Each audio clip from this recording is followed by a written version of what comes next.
0% state of charge. Cell number 3, 2.6 volts. All the other cells are pretty much the same. Yeah, we are working again in the middle shelf battery, battery number 2. The middle shelf battery has shut down this morning, a cell under voltage protection. Thankfully the other 2 batteries are still okay and have taken over all the load. So nothing has shut down, it's just this one battery again. And I wonder if it is only cell number 3 which is not correct here. So yeah, cell number 3 is definitely the bad cell in this battery. But also cell number 6 just underneath is at 3 volts. Yeah, this is also a bit lower than all the other cells. As you can see, I've got the big Chinese cracker already sitting here. Yeah, I want to recharge this cell number 3 to 3.2 volts as all the other cells are. So it gets back in line with the other cells and potentially cell number 6 as well, all the way up to 3.2. And then we let them absorb for a while. And hopefully this fixes the problem at some stage. Yeah, I probably should do a full capacity test on this cell number 2. What do you reckon? Because this battery is probably 5 years old now. What does it say? Green pole. That was the ship it was coming with. May 2021. Yeah, this battery is now 5 years on duty. Guys, welcome back to the off-grid garage here in freezing cold Austria again. Blue sky as always in winter time here. We had like 6 degrees this morning and we have driven down the battery a bit. But this was on purpose because I wanted to see how everything performs. Yeah, we are just over 48 volt again with the battery shelf. Multiplus is complaining we've got low battery, but that's fine. But of course we have to be a bit careful now because this whole system now supplies power to the house as well. And I don't want to have a shutdown here with the Multiplus and lose power in the house. It is not like in previous days anymore when only the pool pump shut down and the light in the garage turned off. Now it is the whole property off. So I definitely don't want to go lower than that. But I also want to investigate what's going on with battery number 2. And we have only 8.4 amps outside. So 720 watts, 460 watts from the AC PV coming in. So 1.2 kilowatts altogether. And this gives us 9.1 amps into the battery at the moment. And SmartCharge says we are at 2% state of charge. That is not great. 48.3 volts, slowly rising. But it is early in the morning, so we've got a full day of sunlight ahead of us. I'm sure we can recharge the batteries to about 50% or so today. And I've already isolated battery number 2, so we can keep working on it. So I've loosened these 4 nuts here so I can wiggle on these bus bars, because I was expecting a bit of oxidation on the battery terminal. But look at cell number 3 in the JK app. When I wiggle this bus bar, there's nothing changing for cell number 3, yeah? Usually it scrapes off the oxidation layer and then the voltage rises, but neither of these bus bars make a difference to the cell voltage. So I think in this case the battery voltage of this cell is really down to 2.6 volts. Because when you have this oxidation on the terminals of the cells, the BMS doesn't measure the voltage correctly anymore and shows a lower voltage. And yeah, let's try and measure directly at the battery terminals here on this side of the bus bar and see what we get. So we are getting 2.6 to 4 volts. This is in line with the app, so our battery is definitely low. Alright, so moving forward from here, we have 2 options now, or we've got several options, but one of them is just recharging this battery now to 3.2 volts, so it is in line with all the other batteries. We let it absorb for a while and see if the voltage stays at 3.2 volts, like all the other cells are, and we do the same with cell number 6 as well, just lifting them a little bit up. And then we turn on the battery bank again and let it charge and discharge with the other 2 batteries here on the shelf and see what's happening tomorrow morning if cell number 3 and 6 are low again. Or we can entirely skip this process and do a full capacity test on cell number 3, which would be actually my preferred process because, well, this battery is 5 years old now and I just want to see how much capacity is left in cell number 3. So we probably turn off the BMS, disconnect all the balance cables and then connect the Chinese cracker to cell number 3. And let's do a full capacity check and see what's going on. Battery is absolutely empty at the moment anyway.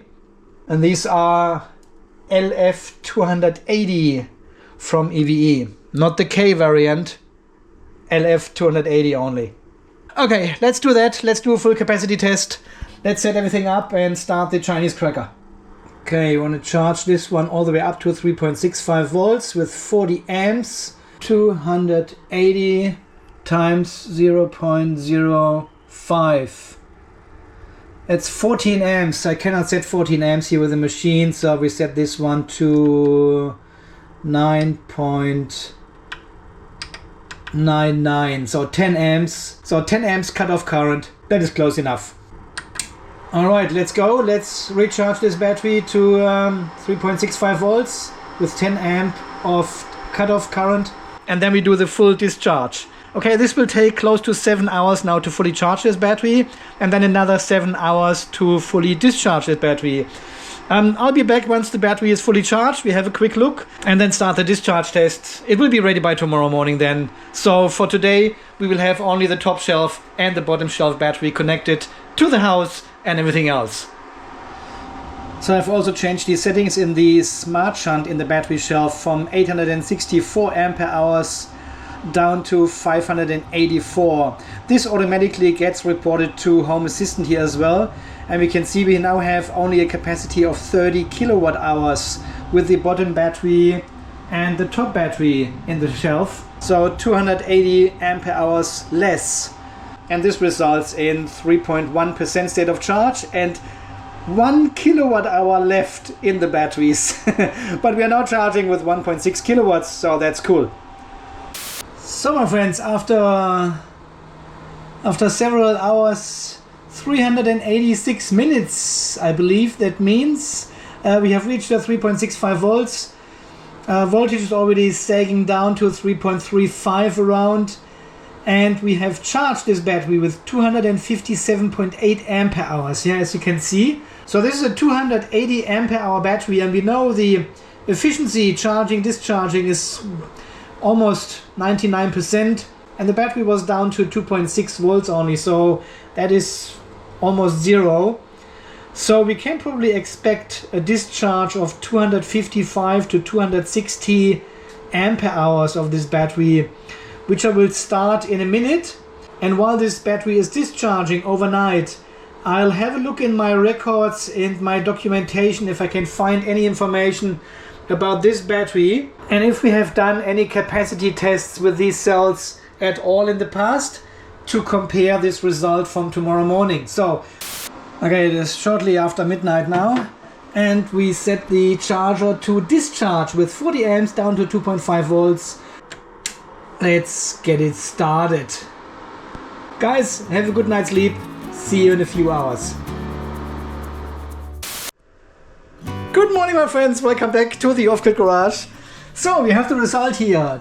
259.4 ampere hours we have pulled from this battery down to 2.5 volts. And I found 2 videos on my YouTube channel back from 2021. This is when these batteries arrived here in the garage. Unfortunately, these results have been done with a different tester, not with the CK-E-Tech, the EBC A20, the small one. Yeah, we still had this PCB with the MOSFET and the big cooler and the fan on top of it with the green display. So I tested 2 of these cells back then, and the result was one of them had 270 ampere hours. You can see it on the picture here. It's a bit blurry. And the second test I did with one of the cells was 279 ampere hours.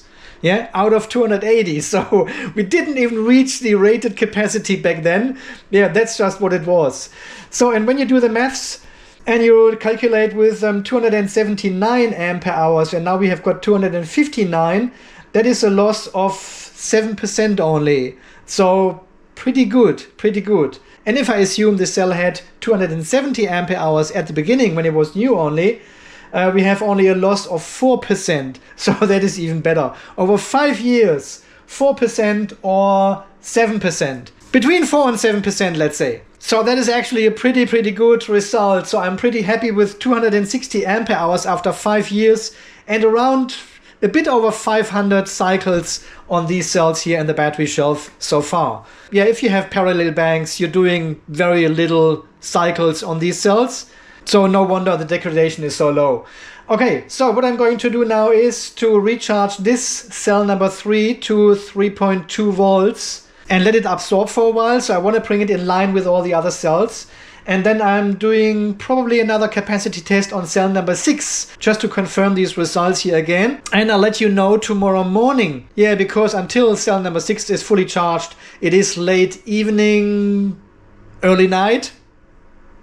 Is that a thing? And then I can do the discharge overnight again. Alright, you have a wonderful day, a good night's sleep, and we see us again tomorrow morning then too. My god, this is like 5 years ago when we did all this battery test, and it was day after day after day after day because it took so long. Yeah, back then we had only this small capacity tester, and this charged only with 5 amps. So it took like 28-30 hours to fully charge one of these batteries with this small tester. Crazy time.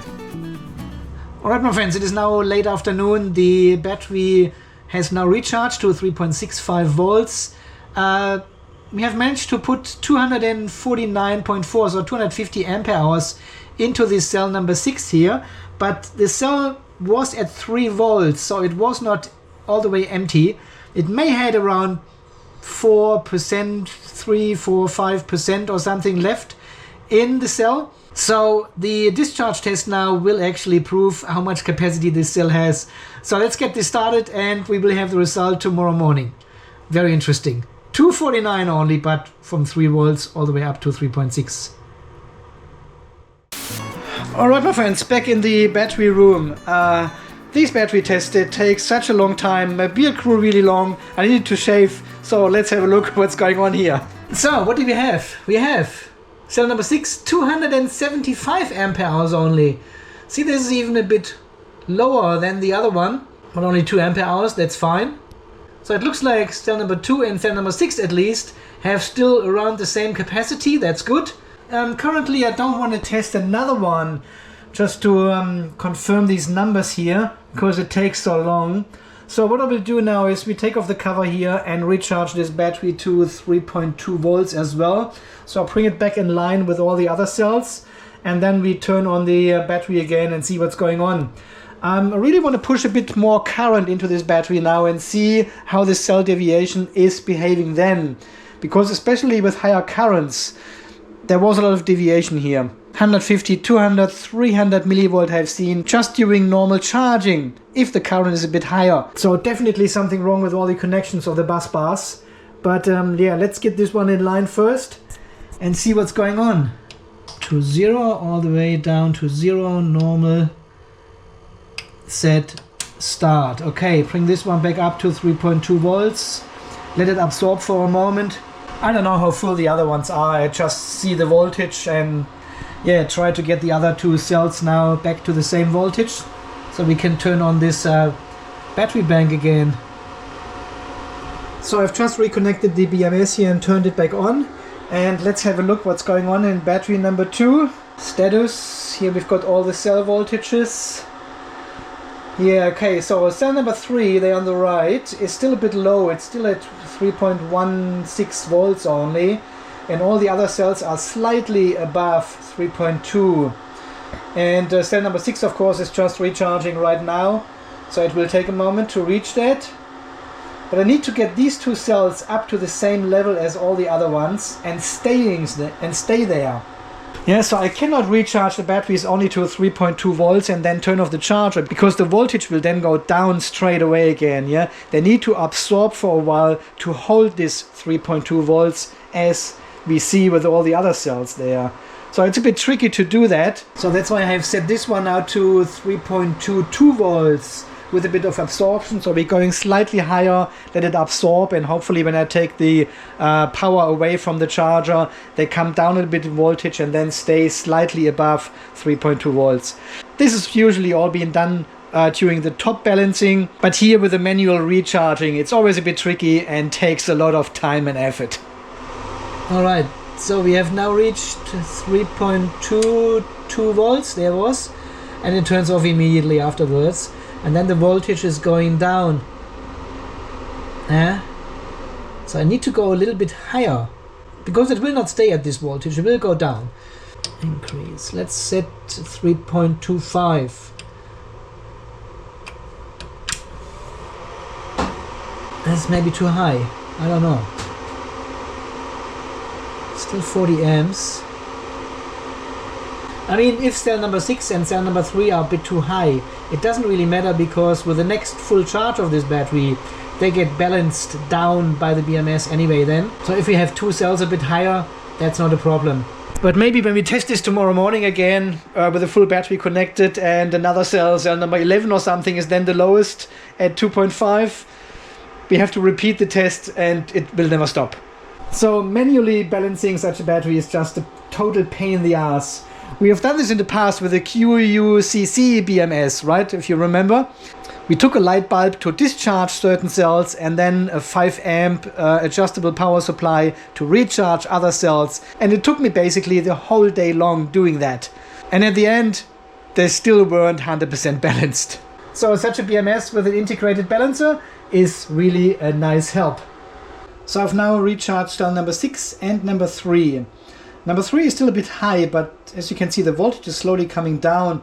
So hopefully it will stay just above 3.2 volts like all the other cells. Cell number 6 seems to be spot on, and it stays exactly in the same range as all the other cells. So that's good for me. I'll take off the charger cables. We put the cover back on. And we put this cover back on. So let's have a look at the settings. Current protection, there we go. Continuous charge current 60 amps. I'm increasing this one to 120 amps. Discharge current is not of concern.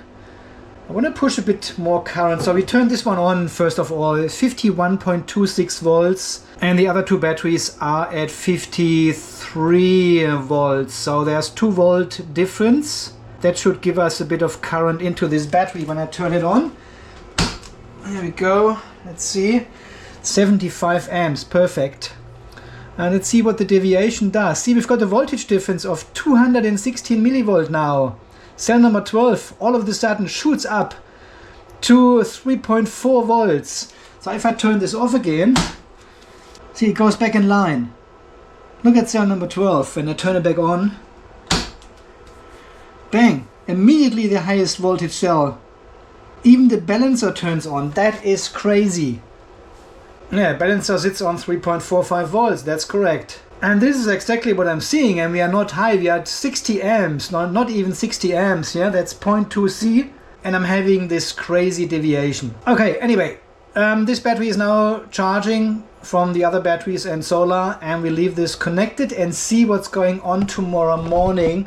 So I will be here in the garage early morning, not too early, but early morning, to witness what's going on.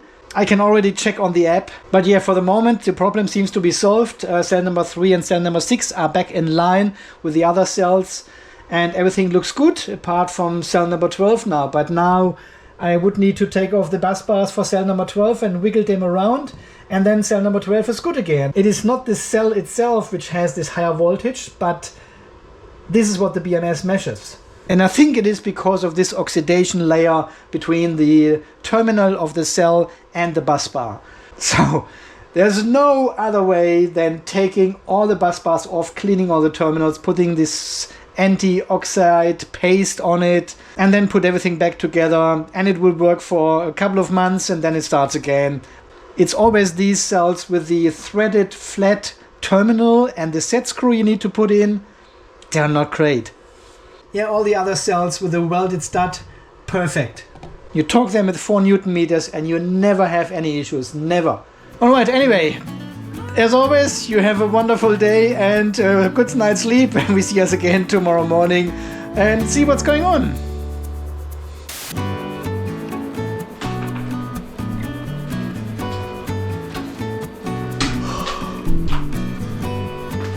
It is early in the morning. working late night hours, getting up early in the morning. How good is that job? Love it. Alright, let's have a look what's going on here in the off-grid garage.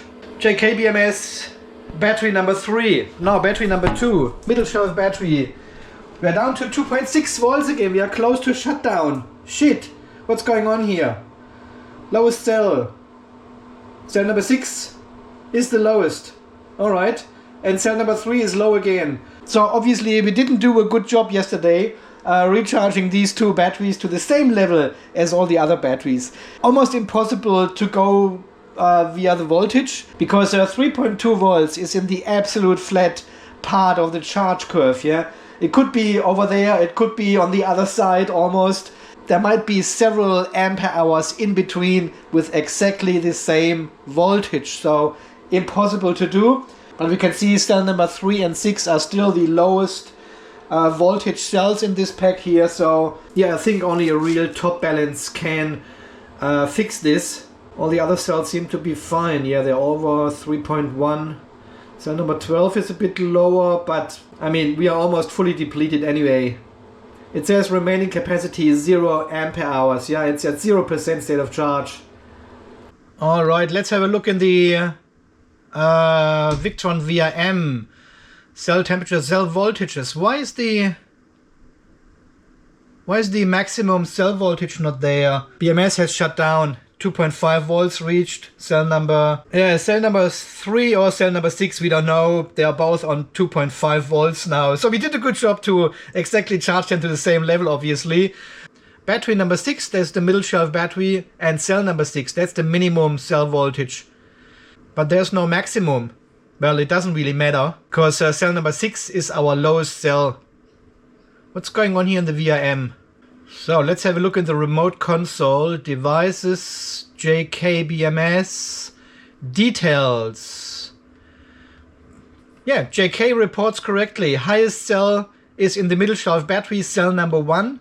And the lowest cell is in the middle shelf battery, cell number 6 with 2.5. So this is the spread we have. So Victron receives the information from the JK-BMS, but it doesn't display it correctly here in the VRM anymore. It used to do this last night. Let's have a look what was going on yesterday. Probably nothing, because... yeah, see, yesterday it showed correctly. Definitely not a problem of the JK-BMS, because it shows correctly here in the remote console. So Victron receives all the information. Oh, there's a bit of a bug in the VRM. Yeah, this is when we started. This is when we took it offline.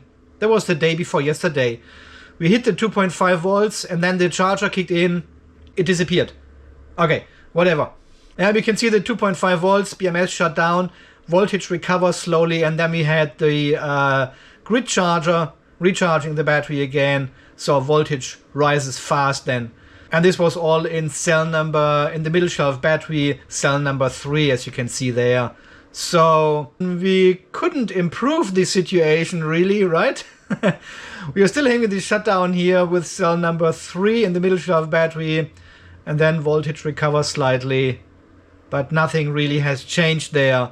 So yeah, that was a bit of a failed test actually. Here it shows a bit more in the remote console on the mobile phone. That is interesting. Now it's gone again. Okay, there's definitely something going on with the VRM. I'll report this to Victron. See, temperature works, but voltages, which are more interesting, don't work. Alright, my friends, anyway, we have seen the behavior yesterday when we turned on the battery bank again and put some load on it, or the charge current kicked actually in with over 70 amps, and we could see the deviation increasing massively in this battery bank here. So there's definitely something wrong with the connections between the terminals and the bus bars, as I was expecting it. So this was just proof of concept. Yeah, recharging cell number 3 and 6 failed a bit because 3.2 volts is just too high. We are already in the flat part of the charge curve, and there are definitely several ampere hours difference with the exact same voltage. So there's no way to recharge these batteries to the exact same level. They show the same voltage as all the other cells, but the capacity is actually a few ampere hours less. So we need to fully charge this battery and top balance it, and then we have the cells all on the same capacity level. voltage is not an indicator of state of charge with lithium iron phosphate batteries, as we know from many tests we have done in the past. Alright, yeah, once we have a bit more sunshine outside, we will recharge this battery to 100% and do a full capacity test on this battery bank as a full battery and see how much power and energy and capacity we get out of it. It may take another 4, 5, 6 weeks or so until we get more sunshine. The days are getting a bit longer. Sun is coming up and shining above the trees onto the panels, and then we should have abundant energy again to do these tests. Yeah, but also from the single cell capacity tests we have done and compared them to 5 years ago, we can see a capacity loss of 4 to 8%, as we have already seen with the tests of the 4-year-old LF304 battery here. This is actually comparable in the same ballpark, so I think it is okay. It will be very interesting to watch what's going on in the next 5 years. And if this is a fairly linear process of degradation, or if we see a initial dip of the degradation and then it stays fairly linear, so the degradation is actually very low per year, but time will tell. Alright my friends, I think so far this video from today, do a bit of troubleshooting here on the middle shelf battery, capacity tests after 5 years again, very good. Please subscribe to the channel here, I'm trying to reach 1 million subscribers by the end of a year. If you have already, thank you very much. If you haven't and still watching, guys, what are you doing? Smash that like and we will see us again in the next video. Until then guys, you stay charged, stay safe, and thanks again for watching. See you then, bye bye. Alright, so I have discharged the battery a little bit further, and JK-BMS here, the grid charger, the emergency charger has just kicked in because we are under 48 volts. Then the charger kicks in and we have actually discharged the battery even further down to 46 volts only. If you have a look at details here, cell number 6 is still the lowest cell at 2.5, and we cannot see how far the other cells are. Let's have a very quick look here. Battery number 1, that's the top shelf battery. Lowest cell is at 2.8, cell number 2, 2.8 volts. Everything looks good. Cell number 12 is a bit high, bit higher than all the other ones, but tiny, 150 millivolt deviation here. It's not too bad. We've got 7 amps load, but we are at 46 volts, so that is there's nothing left. And battery number 3, bottom shelf battery. Have a look here. Cell number 6 is the lowest. Everything is under 3 volts. We are discharging here with negative 6 amps. 1% it says. But here again we are under 47 volts. So I guess this is all good. Battery number 2 is not playing the game here at 49 volts at the moment. But discharging is off, so it's not doing anything.